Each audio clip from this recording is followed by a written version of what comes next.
اللهم صل على محمد وعلى آل محمد كما صليت على إبراهيم وعلى آل إبراهيم إنك حميد مجيد اللهم بارك على محمد وعلى آل محمد كما باركت على إبراهيم وعلى آل إبراهيم إنك حميد مجيد. بعد الحمد والثناء اللہ تبارک و تعالی، درود و سلام امام الانبیاء سید الاتقیاء خاتم الانبیاء حضرت محمد الرسول اللہ صلی اللہ تعالی علیہ وسلم. عزیز بھائیوں، دوستوں، بزرگوں اور مشن حق نواز سے تعلق رکھنے والے جانباز ساتھیوں، ایک مرتبہ پھر آپ احباب کے سامنے چند گزارشات رکھنے کا موقع مل رہا ہے، اور اللہ تعالیٰ اس حاضری کو قبول فرمائے. جو صرف حاضری ہے، پرجوش اور مدلل خطاب علامہ اسلام الدین عثمانی صاحب فرمائیں گے. اس سے پہلے ان کی آمد تک میں بس ایک چیز آپ کو سمجھانا چاہتا ہوں، جو انشاءاللہ اگر آپ اپنے پلے باندھ لیں تو کائنات کی ہر کامیابی آپ کا مقدر ہے. اس کائنات کے اندر اللہ تعالیٰ نے ہر چیز خوبصورت طریقے سے بنائی، سجائی. اللہ تعالیٰ نے اس کائنات کو بڑی خوبصورتی کے ساتھ سجایا. اس کائنات کے لیے اللہ تعالیٰ نے اپنی قدرت کاملہ سے ہر چیز کو اپنے حساب سے تخلیق کیا، اپنے حساب سے پیدا فرمایا، اور اللہ نے اس کائنات کے اندر ہزاروں مخلوقات بھی آباد فرما دی. اللہ نے اس کائنات کے اندر ایسی مخلوقات بھی آباد فرمائیں جنہیں ہم نے دیکھا نہیں، ہم نے سنا نہیں، ہمارے شعور میں ابھی تک وہ آئی نہیں. لیکن تمام مخلوقات میں سے اللہ نے سب سے افضل اور اشرف المخلوقات بنایا تو انسان کو بنایا. اور اللہ تعالیٰ نے انسان کو بنا کر اللہ نے فرمایا کہ انسان اور یہ جو جنات ہیں، انہیں پیدا کرنے کا مقصد، انہیں تخلیق کرنے کا مقصد یہ ہے، وَمَا خَلَقْتُ الْجِنَّ وَالْإِنسَ إِلَّا لِيَعْبُدُونَ. کائنات کے اندر آپ کو ہر طبقے کے لوگ ملیں گے، کائنات کے اندر آپ کو ہر ذہن رکھنا والا، ہر قسم کا ذہن رکھنے والا آدمی ملے گا. کوئی کہے گا کہ کائنات حضرت عیسیٰ علیہ السلام کے لیے تخلیق کی گئی، کوئی آپ کو کہے گا کہ کائنات حضرت موسیٰ علیہ السلام کے لیے تخلیق کی گئی، کوئی کہے گا کہ کائنات کو حضرت عزیر علیہ السلام کے لیے بنایا گیا، کوئی آپ کو یہ کہتا بھی نظر آئے گا کہ کائنات کو حضرت علی المرتضیٰ رضی اللہ تعالی عنہ کے لیے سجایا گیا، کوئی آپ کو یہ کہتا بھی نظر آئے گا کہ کائنات کو اللہ تعالیٰ نے امام الانبیاء حضرت محمد الرسول اللہ صلی اللہ علیہ وسلم کے لیے بنایا گیا، سجایا گیا. لیکن اگر آپ قرآن مجید کا مطالعہ فرمائیں، قرآن مجید کی آیات کو پڑھیں، تو قرآن مجید کے اندر ایک آیت ایسی بھی موجود ہے 27ویں پارے کے اندر. اللہ تعالیٰ نے فرمایا کائنات کو سجانے اور بنانے کا مقصد یہ ہے، کائنات کے اندر ہزاروں مخلوقات آباد کرنے کا مقصد یہ ہے، اور ہزاروں مخلوقات میں سے انسان کو اشرف المخلوقات بنانے کا مقصد یہ ہے. اللہ نے فرمایا وَمَا خَلَقْتُ الْجِنَّ وَالْإِنسَ إِلَّا لِيَعْبُدُونَ، کہ یہ کائنات انسان کے لیے میں نے بنائی، کائنات کی ہر چیز انسان کے لیے سجائی، کائنات کی ہر مخلوق کو انسان کی خدمت پہ لگایا، کائنات کے اندر ہر ہر چیز کو انسان کے لیے سجایا، وجہ کیا ہے؟ اللہ تعالیٰ نے فرمایا وجہ یہ ہے کہ اس کائنات کے اندر جسے میں نے اشرف المخلوقات بنایا، جسے میں نے سب سے افضل بنایا، سب سے اشرف بنایا، جسے میں نے سب سے اعلیٰ بنایا، وہ انسان اگر جھکے، اگر عبادت کرے تو وہ صرف اس کائنات کو سجانے والے رب کی عبادت کرے۔ یہ اس کائنات کا مقصد ہے، اس کائنات کو تخلیق کرنے کا مقصد ہے۔ اور میرے بھائیوں، اس کائنات کے اندر اگر آپ کامیابی چاہتے ہیں، اگر آپ یہ چاہتے ہیں کہ میں کامیاب ہو کے جاؤں، اللہ تعالیٰ کی ذات مجھ سے راضی ہو، تو ایک مومن کے لیے کامیابی کی بات یہ ہے، ایک مومن کے لیے کامیابی والا نسخہ یہ ہے کہ وہ اللہ تعالیٰ کی محبت کو حاصل کرے۔ اللہ تعالیٰ کی محبت، اللہ تعالیٰ کی رضا، یہ اس کائنات کا اصل مقصد ہے، یہ انسان کی پیدائش کا اصل مقصد ہے، یہ انسان کی تخلیق کا اصل مقصد ہے، یہ جنات کی تخلیق کا اصل مقصد ہے۔ یہ جو انسان کو اللہ نے کائنات میں آباد کیا، انسان کے لیے کائنات کی ہر چیز کو سجایا، یہ سجانے کا مقصد یہ ہے کہ انسان کس کی محبت حاصل کرے؟ اللہ کی محبت حاصل کرے۔ انسان کس کے آگے جھکے؟ اللہ کے آگے جھکے۔ انسان کس کے سامنے سجدہ ریز ہو؟ اللہ کے سامنے سجدہ ریز ہو۔ یہ اس کائنات کا اصل مقصد ہے کہ کائنات میں آ کر انسان، کائنات میں آ کر یہ ساری مخلوقات جو انسان کی خدمت پر مامور ہیں، اللہ تعالیٰ نے خدمت پر مامور اس لیے کیا ہے کہ کائنات میں موجود انسان وہ صرف میری محبت حاصل کرے، میری عبادت کر کے، میرے سامنے جھک کر، میرے سامنے سجدہ ریز ہو کر، میرے نام کی نظر و نیاز دے کر، میرے نام کی قربانی دے کر۔ اور اگر یہ کائنات میں موجود مومن یا دنیا کا کوئی انسان اگر یہ چاہتا ہے کہ مجھے کامیابی ملے، میں اس کائنات سے کامیاب ہو کر جاؤں اور اگلا جہان بھی میرا کامیابی کے ساتھ گزرے، تو پھر حقیقت یہی ہے کہ اسے اللہ کی محبت کو پانا پڑے گا۔ میری بات سمجھ آئی ہے؟ اب ذرا اللہ سے پوچھتے ہیں، اللہ تیری محبت حاصل کرنا، تیری محبت، تیری رضا، یہ ایک مومن کا اصل مقصد ہے، اور تو اپنے ایک بندے سے چاہتا بھی یہی ہے کہ بندہ صرف کس کی محبت حاصل کرے؟ اللہ کی۔ اللہ تیری محبت اگر حاصل کرنی ہے تو اس کا بھی کوئی کلیہ بتا، تیری محبت کیسے حاصل کی جائے، تیری محبت کیسے حاصل کی جائے۔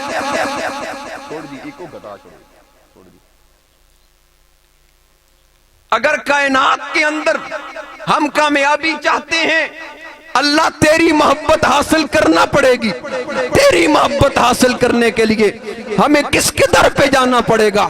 کیا کوٹھی کا مل جانا، بنگلے کا مل جانا، بڑی گاڑی کا مل جانا، بڑے مال و دولت کا حاصل ہو جانا، کیا یہ تیری محبت کا ذریعہ ہے؟ کیا یہ کامیابی کی نشانی ہے؟ نہیں میرے بھائیوں، کوٹھی کا ملنا، بنگلے کا ملنا، بڑی گاڑی کا مل جانا یہ اللہ کی محبت کی علامت نہیں ہے۔ آپ کو دنیا کے اندر ایسے لوگ بھی ملیں گے، آپ کو معاشرے کے اندر ایسے دوست بھی ملیں گے جو دنیا کے اندر ایسے لوگوں کو دیکھ کر، جن کے پاس بڑی کوٹھی ہوگی، جن کے پاس بڑا بنگلہ ہوگا، جن کے پاس لگژری گاڑی ہوگی، ان کی زبان پر یہ بات آئے گی کہ یار اس بندے سے اللہ بڑا راضی ہے، اس بندے سے اللہ کو بڑی محبت ہے۔ پوچھنے پر وہ بتائے گا کہ اللہ راضی اس لیے ہے، اس کے پاس بڑی کوٹھی ہے، اس کے پاس بڑا بنگلہ ہے، اس کے پاس بڑا مکان ہے۔ اللہ اس سے راضی اس لیے ہے کہ اس کے پاس لگژری گاڑی موجود ہے، اس کے پاس بڑی گاڑی موجود ہے۔ دنیا کے اندر لوگ آپ کو یہ بتاتے نظر آئیں گے کہ اس بندے کے ساتھ اللہ کو بڑی محبت ہے، اس سے اللہ بڑا راضی ہے کہ اس کے پاس بڑے بڑے شو روم ہیں، اس کا بہت بڑا کاروبار ہے، اس کے کاروبار دبئی کے اندر بھی موجود ہے، اس کے کاروبار انڈیا کے اندر بھی موجود ہے۔ میرے بھائیوں، یہ سارا دھوکہ ہے۔ اصل چیز یہ ہے، جب ہم قرآن سے پوچھیں اللہ تیری محبت حاصل کرنے کا ذریعہ کیا ہے، کیا کوٹھی کا مل جانا، بنگلے کا مل جانا یہ تیری میری محبت کی علامت ہے تو پھر آ قرآن کو پڑھ۔ قرآن کے اندر اللہ نے فرعون کا تذکرہ کیا۔ فرعون ایسی شخصیت ہے جو دنیا کے اندر بہت بڑا بادشاہ گزرا، جس کی بادشاہت کے چرچے آج تک دنیا کے اندر موجود ہیں، جو بہت بڑا بادشاہ ہے۔ جب بھی ڈکٹیٹر کی مثال دی جاتی ہے، جب بھی بادشاہت کی مثال دی جاتی ہے، فرعون کا نام ضرور سامنے آتا ہے، فرعون کی مثال ضرور دی جاتی ہے۔ اسی طرح جب بھی ہم دیکھتے ہیں کہ قارون کا ذکر آتا ہے، قارون کے پاس بھی بڑا مال و دولت ہے، اتنا مال و دولت ہے، اللہ نے فرمایا ہم نے اسے اتنے خزانوں سے نوازا کہ اس کے پاس اتنے خزانے تھے، صرف اس خزانے کی چابیاں اٹھانے کے لیے لَتَنُوءُ بِالْعُصْبَةِ أُولِي الْقُوَّةِ اونٹوں کی ایک بھاری جماعت کو لانا پڑتا تھا جو صرف اس کے خزانے کی چابیاں اٹھاتی تھی۔ لیکن قرآن کے مطالعے سے یہ بات بھی معلوم ہوتی ہے کہ وہ قارون، وہ فرعون جن کے پاس بادشاہت بھی تھی، جن کے پاس مال و دولت بھی تھا، جن کے پاس اس لحاظ سے، ان کے زمانے کے لحاظ سے ہر چیز موجود تھی، لیکن ہر چیز موجود ہونے کے باوجود وہ اللہ کی رضا کو حاصل نہ کر سکے، وہ اللہ کی محبت کو حاصل نہ کر سکے۔ وجہ کیا ہے کہ اللہ کی محبت کو حاصل کرنے کا ذریعہ مال و دولت کا ملنا نہیں ہے، اللہ کی محبت کو حاصل کرنے کا ذریعہ گاڑی کا ملنا نہیں ہے، اونٹوں کا ملنا نہیں ہے، مال و دولت کا ملنا نہیں ہے۔ اگر اللہ کی محبت حاصل کرنی ہے تو پھر اللہ کے بھیجے ہوئے نبیوں کے طریقے کو پانا پڑے گا۔ اور اللہ نے تیسرے پارے سورہ آل عمران کے اندر فرمایا کہ اگر تم اللہ کی محبت حاصل کرنا چاہتے ہو، ان کنتم تحبون اللہ، اگر تم چاہتے ہو اللہ کی محبت، فاتبعونی، اے میرے محبوب پیغمبر آپ اعلان فرما دیجئے اگر کائنات کے یہ مومن چاہتے ہیں کہ ہم اللہ کی محبت کو حاصل کریں، ہم اللہ کی رضا کو حاصل کریں، تو پھر انہیں یہ کسوٹی بتا دے، انہیں یہ کلیہ بتا دے، فاتبعونی، انہیں میرے محبوب پیغمبر کا اتباع کرنا پڑے گا۔ اللہ کی محبت حاصل کرنا دنیا جہان کی کامیابی، ٹھیک ہے؟ اللہ کی محبت حاصل کرنے کا ذریعہ، اللہ کی محبت حاصل کرنے کا طریقہ، یہ دنیا جہان کی کامیابی حاصل کرنے کا طریقہ اللہ نے قرآن میں بیان فرمایا، فاتبعونی، اے میرے محبوب پیغمبر آپ انہیں بتا دیں کہ اگر یہ میری محبت چاہتے ہیں تو میرے محبوب کے در پہ آنا پڑے گا، میرے محبوب کے در پہ آنا پڑے گا۔ اللہ ہم نے تیرے محبوب کو دیکھا نہیں، ہم نے تیرے محبوب پیغمبر کی زیارت نہیں کی، ہمیں نہیں پتا تیرے محبوب پیغمبر نے تیرے ساتھ محبت کیسے کی، ہمیں نہیں پتا تیرے محبوب پیغمبر نے تیرے احکامات کو کیسے مانا۔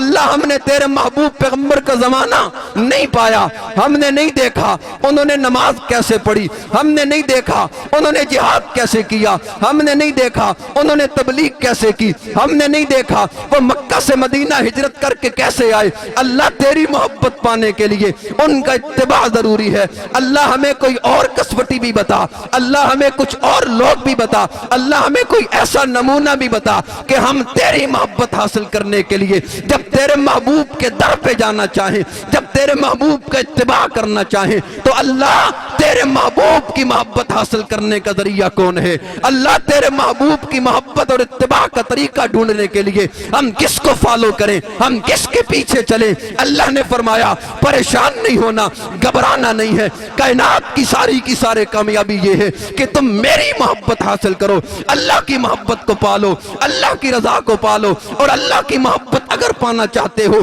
فاتبعونی، اللہ نے سورہ آل عمران کے اندر کہہ دیا میرے محبوب کے در پہ آنا پڑے گا، میرے محبوب کا اتباع کرنا پڑے گا۔ ہاں اگر میرے محبوب کا اتباع چاہتے ہو، اگر میرے محبوب کی وہ ساری زندگی دیکھنا چاہتے ہو، اگر میرے محبوب کی زندگی فالو کرنا چاہتے ہو، اگر میرے محبوب کی زندگی کے شب و روز پڑھنا چاہتے ہو، تو اللہ نے ایک کسوٹی اور بھی رکھ دی، اللہ نے ایک نمونہ اور بھی رکھ دیا، وہ بھی اللہ نے قرآن مجید کے اندر بیان فرما دیا، فَإِنْ آمَنُوا بِمِثْلِ مَا آمنتم بہ فقد اہتدوا، اگر میری محبت پانے کے لیے میرے محبوب کے در پہ آنا چاہتے ہو، میرے محبوب کی محبت پانے کے لیے اگر تم چاہتے ہو کہ ہم کون سا ذریعہ استعمال کریں، ہم کس طریقے کو استعمال کریں، ہم کون سا پل اختیار کریں، تو اللہ نے فرمایا بِمِثْلِ مَا آمنتم بہ فقد اہتدوا، تو پھر تمہیں میرے محبوب پیغمبر کے صحابہ کے در پہ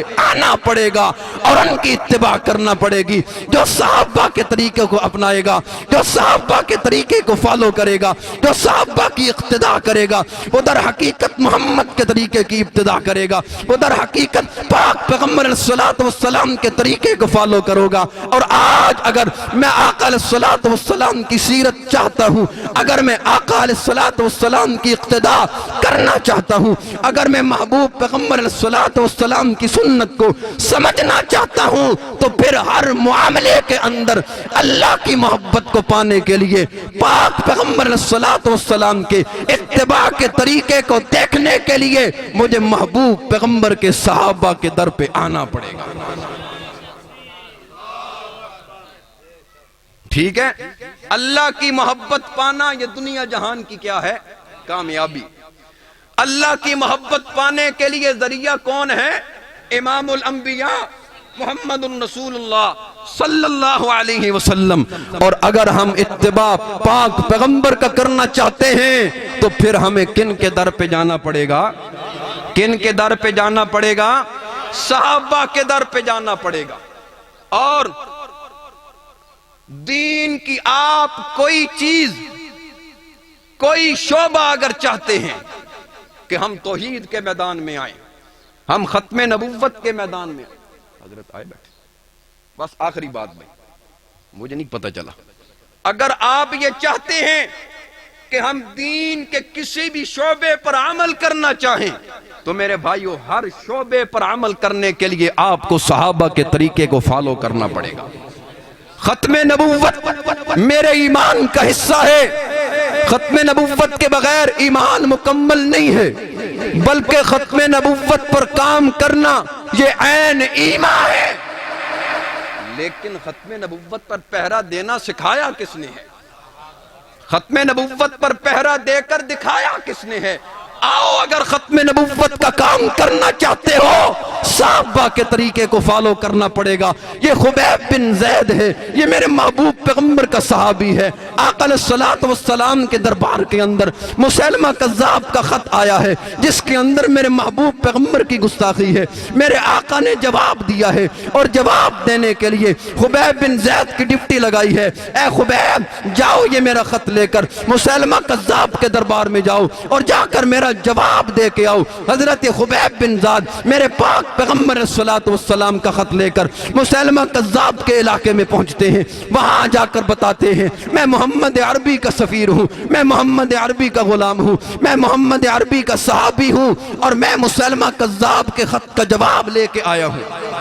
جب مسیلمہ کو پتا چلا اس نے فوراً گرفتار کروا لیا اور صبح کے وقت اس نے دربار سجایا، اپنی شان و شوکت والی کرسی لے کے آیا اور اس پر متمکن ہوا اور ارد گرد اس نے اپنے چیلے بٹھائے، ایک جلاد کو کھڑا کیا اور حضرت خبیب بن زید کو پیش کرنے کا حکم دیا۔ حضرت خبیب بن زید کو اس حال میں مسیلمہ کے سامنے لایا گیا کہ پاؤں میں بیڑیاں لگی ہیں، بوجھل قدموں سے چلتے ہوئے حضرت خبیب بن زید مسیلمہ کذاب کے سامنے پیش ہوئے۔ مسیلمہ کذاب نے کہا کیا تم اس بات کی گواہی دیتے ہو کہ محمد صلی اللہ علیہ وسلم اللہ کے رسول ہیں؟ حضرت خبیب نے کہا کہ ہاں میں اس بات کی تصدیق کرتا ہوں کہ محمد صلی اللہ علیہ وسلم اللہ کے سچے اور آخری رسول ہیں۔ مسیلمہ نے کہا کیا تم اس بات کی بھی گواہی دیتے ہو کہ میں بھی ان کے ساتھ رسالت میں ان کا شراکت دار ہوں، میں بھی اللہ کا رسول ہوں؟ حضرت خبیب نے کہا کہ تیری یہ بات سننے کے لیے میرے کان بہرے ہیں، میرے کان بہرے ہیں۔ جب حضرت خبیب نے اتنی جرت کا مظاہرہ کیا مسیلمہ تیش میں آ گیا، غصے میں آ گیا۔ آؤ ختم نبوت کا کام کرنے والوں، آؤ پہلے ان لوگوں کو دیکھو جنہوں نے ختم نبوت پر پہرا دینا سکھایا ہے۔ آج اگر میرے دل کے اندر ختم نبوت پر مر مٹنے کا جذبہ موجود ہے، آج اگر میرے دل کے اندر ختم نبوت کے لیے جان دینے کا جذبہ موجود ہے، تو آؤ، یہ جان دینا سکھایا کس نے ہے؟ یہ جان لگانا سکھایا کس نے ہے؟ جب خبیب بن زید نے کہا کہ تیری یہ بات سننے کے لیے میرے کان بہرے ہیں، تو مسیلمہ نے اپنے جلاد کو کہا کہ ان کے جسم کا ایک عضو کاٹ دیا جائے۔ جلاد کی تلوار حرکت میں آئی اور فوراً ہی حضرت خبیب کی جسم کا ایک عضو کٹ کر زمین پر تڑپنے لگا۔ اب پھر مسیلمہ نے سوال کیا، کیا محمد صلی اللہ علیہ وسلم اللہ کے سچے رسول ہیں؟ حضرت خبیب نے کہا کہ ہاں، وہ واقعی اللہ کے سچے اور آخری رسول ہیں۔ مسیلمہ نے کہا اب بتا تیرا میرے متعلق کیا گمان ہے؟ حضرت خبیب بن زید کہنے لگے، اے جھوٹے، اے کذاب انسان، اب مجھے اور زیادہ یقین ہو چکا ہے کہ تو کذاب ہے، تو جھوٹا ہے، تو کسی صورت اللہ کا نبی نہیں ہے۔ اس نے کہا اس کے جسم کا ایک اور عضو کاٹ دیا جائے۔ جلاد کی تلوار پھر حرکت میں آئی اور ان کے جسم کا ایک اور عضو کٹ کر زمین پہ تڑپنے لگا۔ پھر تیسری مرتبہ پوچھا، حضرت خبیب نے وہی بات دہرائی اور کہا کہ اب مجھے اور زیادہ یقین ہو گیا کہ تو جھوٹا ہے، کذاب ہے، اور محمد صلی اللہ علیہ وسلم اللہ کے سچے اور آخری رسول ہیں۔ وہ بار بار پوچھتا رہا، بار بار خبیب بن زید اسی طرح ختم نبوت کا پرچار کرتے رہے، بار بار خبیب بن زید آقا علیہ الصلوۃ والسلام کی رسالت کا اقرار کرتے رہے اور مسیلمہ کذاب کی جھوٹے ہونے کا نعرہ لگاتے رہے۔ ہر مرتبہ وہ حضرت خبیب کا ایک ایک عضو کٹواتا رہا، یہاں تک کہ آدھا جسم کٹ کر اس کے بھی ٹکڑے ٹکڑے کر کے اس نے زمین پر ڈال دیے۔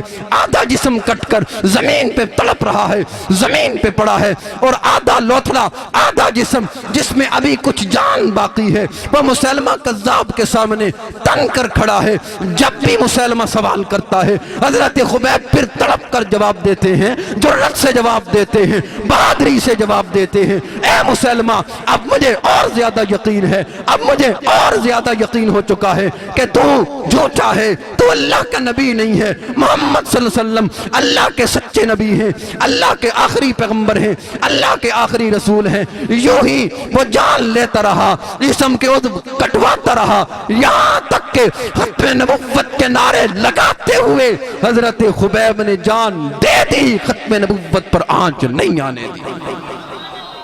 اور آج اگر میرا کوئی بھائی، میرا کوئی دوست یہ کہے میں ختم نبوت کا دفاع کرنا چاہتا ہوں، اور ساتھ یہ کہے کہ میں صحابہ کے دشمنوں کے ساتھ بٹھا کر ختم نبوت کا دفاع کروں، سارے نہیں بولے، اگر کوئی یہ کہے کہ میں ختم نبوت کا دفاع کرنا چاہتا ہوں، لیکن جنہوں نے ختم نبوت پر جان دینا سکھائی، جنہوں نے ختم نبوت پر کٹنا سکھایا، جنہوں نے ختم نبوت پر مرنا سکھایا، جنہوں نے آقا علیہ الصلوۃ والسلام کی رسالت پر ایمان لانا سکھایا، مال دینا سکھایا، اور جن کے لیے قرآن کی آیتیں اتر پڑی، اور جن کے لیے میرے محبوب پیغمبر تڑپ اٹھتے تھے، اور جن کے لیے میرے محبوب پیغمبر اپنی چادریں بچھا دیا کرتے تھے، اور جن کے امام خود میرے محبوب پیغمبر تھے، اور جنہوں نے قرآن کو اترتے ہوئے دیکھا، آج اگر میرا کوئی بھائی یہ کہے کہ میں ختم نبوت کا دفاع تو کروں گا، لیکن میں آقا علیہ الصلوۃ والسلام کے ان اولین جانثاروں کو، دشمنوں کو ساتھ ملا کر کروں گا، تو پھر وہ کسی صورت ختم نبوت کا دفاع نہیں کر سکتا۔ ٹھیک ہے، دین کے ہر شعبے میں، توحید سے لے کر جہاد تک، تبلیغ سے لے کر ختم نبوت تک، ہر دین کے شعبے میں صحابہ کرام کے طریقے کو فالو کرنا پڑے گا۔ نہیں کرو گے دین نہیں بچے گا، نہیں بچے گا۔ اور میرے بھائیوں، بالخصوص نوجوانوں سے میں مخاطب ہوں، خدا را اپنے ہاتھوں سے، اپنے 6 فٹ کے جسم سے صحابہ کرام کے گستاخوں والی علامتیں نکال دیں، اتار دیں یہ کالے کپڑے۔ کیوں تمہیں کالے کپڑوں سے محبت ہے؟ کیوں تمہیں اپنے ہاتھوں میں کڑے ڈالنے سے محبت ہے؟ کیا تم ان کے ساتھ محبت کا دم بھرتے ہو؟ جنہوں نے میرے محبوب پیغمبر علیہ الصلوۃ والسلام کے صحابہ سے نفرت کی ہے؟ اور ابھی بھی اگر کسی کو شک ہے تو کیا خوشاب کے اندر آپ کو یہ واقعہ معلوم نہیں ہے کہ ایک بدبخت نے اپنے پیروں کے تلووں پر صحابہ کرام کے نام لکھے تھے؟ اور میرے دوست اکثر یہ کہتے ہیں بڑا اخلاق ہوندا جی انہاں دے وچ، بڑا اخلاق ہے۔ کوئی اخلاق نہیں ہے، ان کا اخلاق اس وقت کہاں مر جاتا ہے جب صحابہ کرام کی باری آتی ہے۔ اس وقت ان کا اخلاق کہاں ہے؟ جب وہ صحابہ پر بھونکتے ہیں، جب صحابہ کو تنقید کا نشانہ بناتے ہیں، تیری غیرت اس وقت کہاں مر جاتی ہے؟ اس وقت تجھے ان کی علامتیں کڑے پہنتے ہوئے شرم نہیں آتی؟ اگر نہیں آتی تو پھر اپنے ایمان کی خیر مناؤ، اگر نہیں آتی تو پھر اپنے دین کی خیر مناؤ۔ میرے بھائیوں، حضرت تشریف لا چکے ہیں، بس میں یہی گزارش کروں گا، میں اکثر آپ کے سامنے یہی گزارش کرتا رہتا ہوں، خدا را اگر توحید کا دفاع چاہتے ہو، ختم نبوت کا دفاع چاہتے ہو، قرآن کا دفاع چاہتے ہو، محمد عربی کی اتباع چاہتے ہو، صحابہ کے طریقے کو اپنا کر، صحابہ کی سیرت کو اپنا کر، صحابہ کے طریقے کو فالو کر کے اپنے ایمان کو بچا لو، صحابہ کے دشمنوں کے ساتھ نفرت کا اظہار کرو، علل اعلان نفرت کا اظہار کرو، کوئی ڈر نہیں ہے، کوئی خوف نہیں ہے۔ جو صحابہ کا دشمن ہے، دین کا دشمن ہے، جو صحابہ کرام کا گستاخ ہے، پورے کے پورے دین کا گستاخ ہے، وہ جتنا مرضی بڑا جبہ اور قبہ پہن کے آ جائے، وہ بڑے اچھے کپڑے پہن کے آ جائے، میٹھی زبان لے کے آ جائے، وہ بڑے سے بڑا کردار لے کے آ جائے، میں اس کا کردار تب مانوں گا، میں اس کا جبہ اور دستار تب مانوں گا جب اس کے دل کے اندر صحابہ کی محبت موجود ہوگی۔ اور امت کے اکثر لوگ کہتے ہیں کہ اکابرین کی گستاخی کر دیتے ہو، امت کے سب سے بڑے اکابر، امت کے سب سے بڑے بزرگ اگر کوئی ہیں تو وہ میرے محبوب پیغمبر کے صحابہ ہیں۔ جو ان اکابرین کو نہیں مانتا یا ان اکابرین کی گستاخی کرنے والوں کو دوست سمجھتا ہے، میں ان جیسے بزرگوں کو ماننے کے لیے تیار ہی نہیں۔ میرے پہلے بزرگ، پہلے اکابر، امت کو سنبھالنے والے وہ میرے محبوب پیغمبر کے صحابہ ہیں۔ صحابہ کے بغیر ہمارا ایمان نامکمل ہے، صحابہ ہماری شاہ رگ ہیں۔ اگر شاہ رگ کاٹ دی جائے جان باقی رہتی ہے، اگر صحابہ کو کاٹو گے ہمارا دین باقی نہیں رہے گا۔ یہی عزم، یہی پروگرام، یہی مشن لے کر آپ کے سامنے آئے ہیں، آتے رہیں گے، اور یہ عزم میدان میں لے کر آپ کو دعوت دے کر یہ کہنا چاہتا ہوں، اٹھ شیر مجاہد ہوش میں آ، تعمیر خلافت پیدا کر، کیوں فرقے فرقے ہوتا ہے، اب ایک جماعت تو پیدا کر، کر تو بھی ترقی دنیا میں، اسباب تجارت پیدا کر، قارون کی دولت ٹھکرا دے، عثمان کی دولت پیدا کر، اسلام قدم تو برتا ہے، کفار سے پھر کیوں ڈرتا ہے، یا تو اسلام کا نام نہ لے یا شوق شہادت پیدا کر، دل سے یہ کہہ کے آ، گھبرائے نہ، حالات بدلنے والے ہیں، جو کانٹے بن کے آئے تھے وہ لمحے ٹلنے والے ہیں، مظلوموں کی آہوں نے شولوں کی ادائیں پہنی ہیں، یہ ڈال قفس سیادوں کے اب سڑنے گلے والے ہیں، ہمت ہی نہیں طوفانوں میں جذبوں کو ہمارے چھین سکیں، جتنا ہم سے الجھیں گے ہم اور مچلنے والے ہیں۔ وآخر دعوانا ان الحمدللہ رب العالمین۔